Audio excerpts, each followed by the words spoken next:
Çankırı'dan geliyorum. Yaklaşık 7-8 yıl burası fuar olduğu geliyorum sürekli. Doğal kaya tuzları getirdik. Taş değirmeninde öğütüyoruz burada. Bunlar kalp, damar, şeker, tansiyonsuz kullanabiliyor. Tamamen doğal, mağaradan çıktığı gibi saf, kristal haliyle duruyor zaten. Direkt burada müşterinin gözüne çekip doğal millete veriyoruz. Lambaları getirdik. Bunlar da astım, bronşit, nefes darlığına, horlamaya, radyasyona falan çok iyi geliyor. Ortamdaki enerjiyi sağlıyor, havayı temizliyor. Doğal, hepsi kaya tuzu bizde zaten. Sabunlarımız var. Sedef, egzama, kaşıntı, terleme gibi cilt rahatsızlıklarına çok iyi gelen. Ayak tuzumuz var. Ayaktaki mantar, çatlak, kaşıntı, koku, yorgunluğu geliyor. Gene dediğim gibi yemekli tuzumuz var. Turşuya koymalık tuzumuz getirdik. Yani hepsi doğal ürünler bizdekiler. Şu an Çankırı'daki kristal kaya tuzu tercih ediliyor. Çünkü tüm mineraller mevcut. Vücuda çok sağlıklı geliyor. Vücudun her ihtiyacını karşılıyor zaten. Tuzdan biraz daha az kullansanız oluyor. Çünkü doğal olduğu için zaten yetiyor az.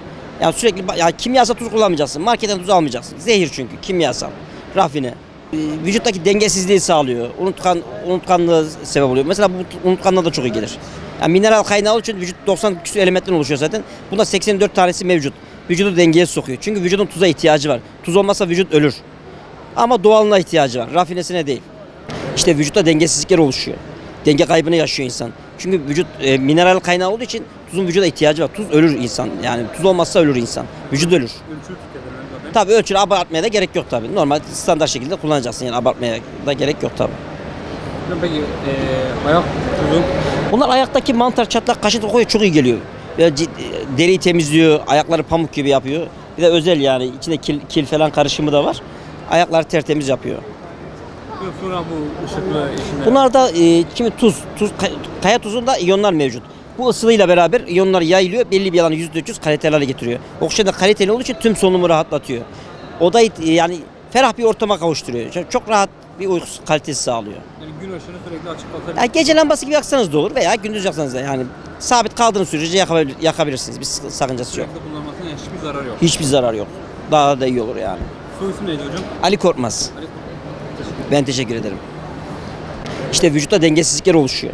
Denge kaybını yaşıyor insan. Çünkü vücut mineral kaynağı olduğu için tuzun vücuda ihtiyacı var. Tuz ölür insan. Yani tuz olmazsa ölür insan. Vücut ölür. Bunlar ayaktaki mantar, çatlak, kaşıntı, kokuya çok iyi geliyor.